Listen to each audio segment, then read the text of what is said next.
So hopefully you've learned something new today, and hopefully you downloaded this and also gave it to your family members.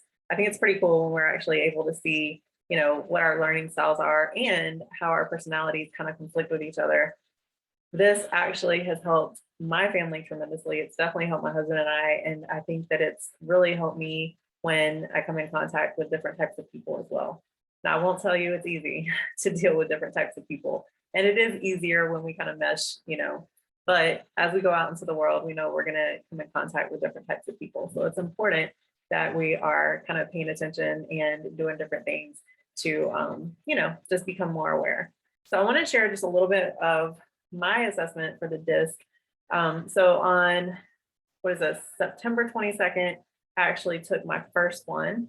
And in that, I got this chart where it mostly said that I was an I, but I'm pretty well-rounded. So I'm going to show you guys this, okay?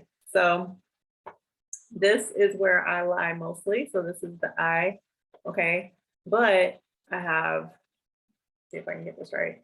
I have other stuff over here, okay? So the only one I didn't have any of is D, all right? So that was mine when I took it in September, but here's the interesting part.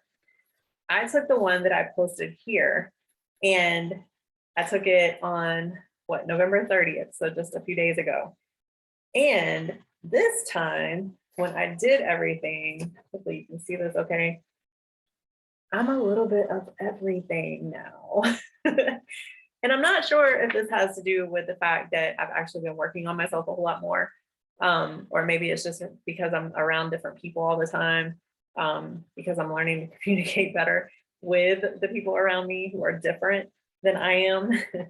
So maybe that's why I'm changing this a little bit. I'm not sure, but I thought that was really interesting because that was only a couple months ago. So I highly suggest doing this every at least 3 months, okay? Because as you change, your profile might change too, okay? If you ever find it difficult to communicate with someone, have them do this, right? If you have a client, this might be fun for them as well. It might even be part of like your client intake or something like that once you get to know them a little bit. I wouldn't do it on the first call, but maybe after a few calls, just do it and just have fun with it though. Don't make sure you let them know like, hey, this is just a fun little thing that I learned about. It was pretty cool, and I wanted to share that with you. So it would be, just something you could do extra. But yeah, I thought it was cool that I'm actually a little bit of everything now. I don't think that I have too many of the dominant characteristics, but I did have, 3 of them. So I can actually read off the words. So 15, let's see, determined, and let's see, 17, force of character, and then 19, outspoken. So those were my 3, but I'm still majorly an I, and S was a 5, C was a 4. So I am a little bit analytical. I do tend to overanalyze a lot and I do research a lot. And so that's where that C comes in.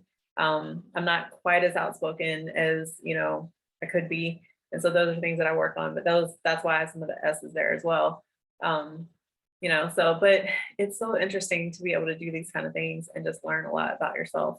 And the more that we learn about ourselves, the more we're able to learn about other people. And whether you have anybody do this assessment or not, just the fact that you've done it and you've learned about this is going to allow you to pick up on some things that you might not have seen before. It's going to allow you to have better relationships with the people around you too. I can tell you that from personal experience. All right. Have a great one. I hope you learned a lot. All right. Bye.